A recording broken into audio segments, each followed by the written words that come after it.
Perang Dunia Kedua merupakan perang terbesar di sepanjang sejarah umat manusia.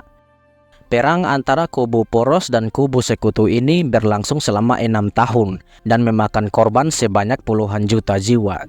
Konflik ini dimulai dengan invasi Polandia oleh Nazi Jerman yang dipimpin oleh Adolf Hitler. Kedaulatan Polandia sebelumnya telah dijamin oleh kubu sekutu, dan dengan begitu beberapa hari kemudian kubu sekutu, terutama Prancis dan Britania Raya, mendeklarasikan perang kepada Jerman. Setelah jatuhnya Prancis ke tangan Jerman, Hitler akan secara resmi beraliansi dengan Benito Mussolini di Italia, membawa peperangan ke Eropa, Balkan, dan Afrika. Dan dengan bergabungnya Jepang yang sedang berperang dengan Tiongkok pada saat itu, ketiga negara ini akan menjadi anggota inti dari kubu poros. Perang yang awalnya hanya bertujuan untuk mempertahankan kemerdekaan Polandia akan tumbuh besar dan melingkupi seluruh dunia, dengan hampir seluruh negara berdaulat pada saat itu akan terlibat di dalam peperangan ini. Di video ini saya ingin membahas tentang beberapa pertempuran mematikan di Perang Dunia Kedua yang memakan banyak korban jiwa, baik itu dari sisi militer dan warga sipil.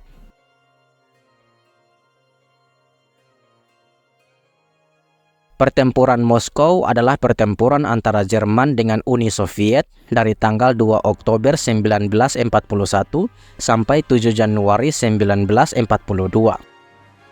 Kota Moskow adalah ibu kota dari Uni Soviet dan merupakan target utama bagi Jerman pada Operasi Barbarossa.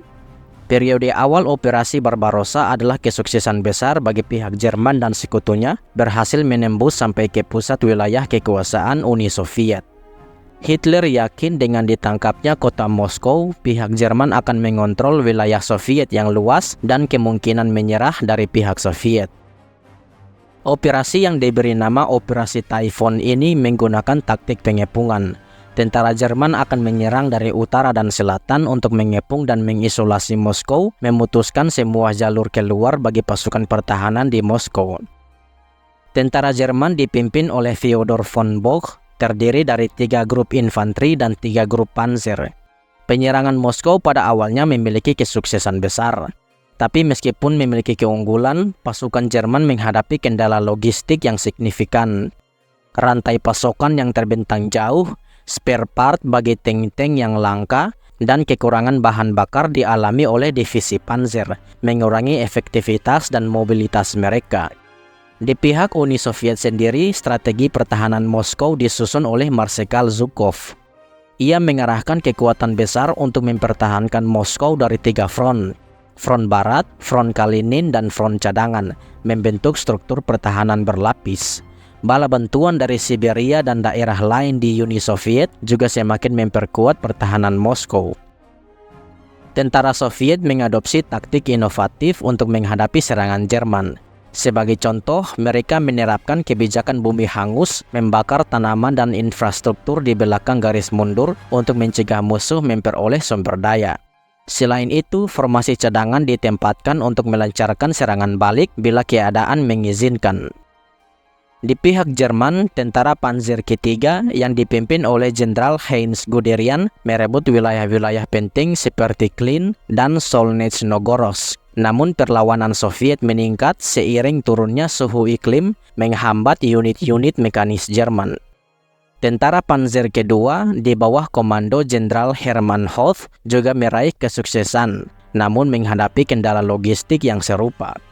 Pada pertengahan November, kedua garis pengepungan ini telah berkumpul cukup dekat dengan Moskow, namun gagal menembus pertahanan Soviet yang telah tertanam erat. Zhukov mengatur serangkaian serangan balik mulai dari akhir November. Salah satu contohnya adalah serangan tentara Kejut ke-1 yang berhasil mengusir divisi Panzer ke-7 Jerman dari upaya menyeberangi kanal Moskow-Volga, menghentikan kemajuan mereka hanya beberapa kilometer dari Kremlin. Setelah upaya yang berkepanjangan, serangan Jerman terhenti karena kelelahan, kondisi cuaca yang keras, dan perlawanan Soviet yang gigih. Pada Desember 1941, telah jelas bahwa merebut Moskow menjadi hal yang tidak mungkin. Kegagalan di Moskow menandai titik balik signifikan yang menguntungkan Uni Soviet. Tentara Merah mendapatkan kembali kepercayaan diri dan momentum, membuka jalan untuk kemenangan-kemenangan berikutnya di front timur. Sebaliknya, sumber daya Jerman terpaksa dialihkan untuk mempertahankan posisi yang ada, memperlambat laju ekspansi mereka secara keseluruhan. Diperkirakan jumlah korban jiwa dari kedua pihak mencapai angka 2 juta nyawa.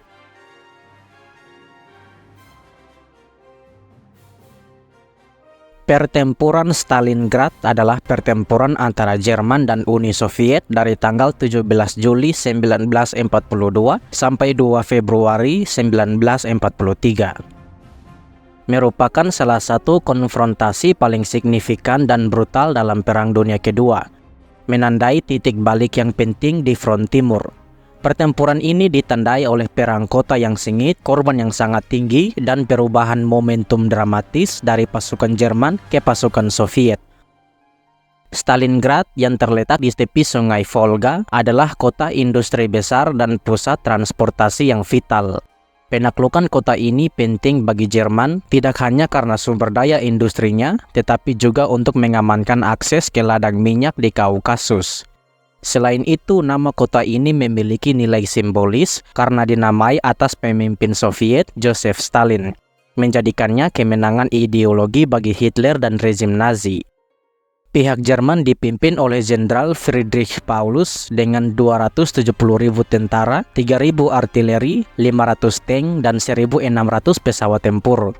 Sedangkan pertahanan Stalingrad dipimpin oleh Marsekal Georgi Zhukov dengan 180.000 tentara, 2.200 artileri, 400 tank, dan 300 pesawat tempur. Serangan Jerman dimulai pada musim panas 1942 sebagai bagian dari strategi yang lebih luas untuk menghancurkan sisa-sisa tentara Soviet. Angkatan Darat ke-6 di bawah komando Jenderal Friedrich Paulus ditugaskan untuk merebut Stalingrad. Kemajuan awal mereka berhasil, namun mereka menghadapi perlawanan sengit dari tentara merah dan tantangan logistik yang signifikan saat mereka masuk semakin dalam ke wilayah Soviet. Pertempuran dengan cepat berubah menjadi pertempuran perkotaan yang intens, di mana kedua belah pihak terlibat dalam pertempuran jarak dekat. Jerman menggunakan taktik biasa mereka dengan serangan udara oleh Luftwaffe diikuti oleh bombardir artileri dan serangan infanteri. Namun seiring berjalannya pertempuran, pasukan Soviet mengadaptasi strategi mereka untuk menghadapi metode ini dengan efektif. Tentara Soviet memanfaatkan reruntuhan bangunan yang hancur sebagai perlindungan dan melancarkan serangan kejutan terhadap pasukan Jerman, menggunakan penembak jitu dan unit infanteri kecil untuk mengganggu kemajuan Jerman. Stalin memerintahkan agar Stalingrad dipertahankan dengan segala cara, mengerahkan setiap tentara dan warga sipil yang tersisa di kota itu.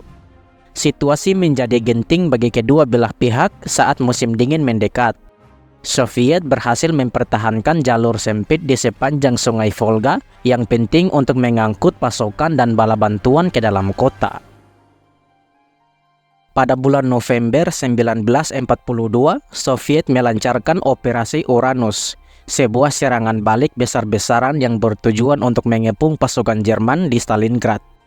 Operasi ini menargetkan sayap-sayap pertahanan Jerman yang lebih lemah yang dijaga oleh sekutu-sekutu Jerman seperti Rumania, Hongaria, dan Italia yang kurang lengkap persenjataan serta motivasi mereka. Serangan kejutan ini berhasil mengepung Angkatan Darat ke-6 Friedrich Paulus pada 23 November. Meskipun terkepung dan menghadapi kekurangan makanan dan amunisi yang parah, Hitler memerintahkan Paulus untuk bertahan daripada mencoba melarikan diri. Situasi semakin memburuk bagi pasukan Jerman saat musim dingin tiba. Mereka menghadapi kelaparan dan serangan Soviet yang tanpa henti. Pada 2 Februari 1943, setelah berbulan-bulan menghadapi kondisi pengepungan, Paulus menyerah dengan sekitar 91.000 prajurit yang ditangkap. Kekalahan di Stalingrad menghancurkan mitos keperkasaan Jerman di front timur dan menandai titik balik penting dalam Perang Dunia Kedua. Setelah pertempuran ini, pasukan Soviet mulai melancarkan serangkaian serangan balik yang akhirnya mendorong mundur pasukan Jerman di seluruh Eropa Timur. Pertempuran Stalingrad menghasilkan korban yang sangat besar. Kerugian Soviet diperkirakan sekitar 1,1 juta tentara yang tewas atau terluka, sedangkan kerugian Jerman sekitar 400.000 prajurit yang hilang, termasuk yang ditangkap.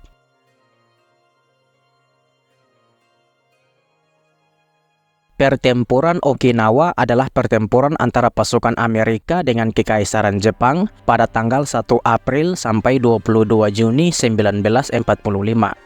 Pertempuran ini adalah salah satu pertempuran terbesar dan paling berdarah di teater Pasifik selama Perang Dunia Kedua. Pertempuran ini sangat penting bagi pasukan sekutu, terutama Amerika, karena mereka berusaha untuk membangun basis bagi rencana invasi ke pulau-pulau utama Jepang. Okinawa yang terletak sekitar 560 km di selatan Jepang dianggap sebagai batu loncatan penting bagi sekutu dalam kampanye mereka untuk mengalahkan Jepang.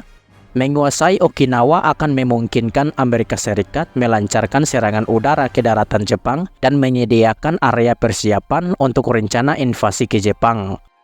Operasi untuk merebut Okinawa diberi kode Operasi Gunung Es.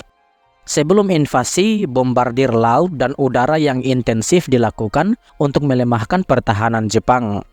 Pasukan sekutu mengumpulkan kekuatan besar termasuk lebih dari 183.000 tentara dari Angkatan Darat dan Korps Marinir Amerika Serikat, didukung oleh kekuatan Angkatan Laut yang mencakup lebih dari 1.600 kapal. Pada 1 April 1945, pasukan Amerika Serikat melancarkan serangan mereka di Okinawa dengan mendarat di Hagushi di tepi pantai barat. Pendaratan awal menghadapi perlawanan yang relatif ringan, memungkinkan pasukan Amerika untuk dengan cepat membentuk pijakan di pantai. Ketika pasukan Amerika maju, mereka menghadapi perlawanan sengit dari pasukan Jepang yang memanfaatkan jaringan gua dan terowongan yang luas untuk pertahanan. Strategi Jepang juga melibatkan serangkaian serangan balasan dan serangan kamikaze serta banzai terhadap pasukan Angkatan Laut Amerika. Pada akhir Mei 1945, pasukan Amerika Serikat berhasil merebut posisi-posisi penting namun dengan korban jiwa yang sangat besar. Pertempuran berlanjut hingga bulan Juni ketika pasukan Amerika mendorong maju ke Kastil Shuri yang berfungsi sebagai benteng utama pertahanan Jepang. Pertempuran berakhir pada 22 Juni 1945 dengan pasukan Amerika berhasil menguasai Okinawa setelah menyebabkan kerugian besar pada pasukan Jepang. Diperkirakan pasukan sekutu mengalami korban sebanyak 80.000 jiwa dan pasukan Jepang mengalami korban 95.000 jiwa. Selain itu, 150.000 warga sipil Okinawa juga kehilangan nyawa mereka selama pertempuran ini. Nah, inilah pembahasan singkat saya tentang beberapa pertempuran paling mematikan selama Perang Dunia Kedua. Ada beberapa pertempuran penting dan mematikan lain selama perang ini yang akan saya bahas di masa depan. Semoga ceritanya bisa bermanfaat bagi kalian semua. Terima kasih telah menonton, jangan lupa untuk like, komen, dan subscribe, dan sampai jumpa di video selanjutnya. Assalamualaikum warahmatullahi wabarakatuh.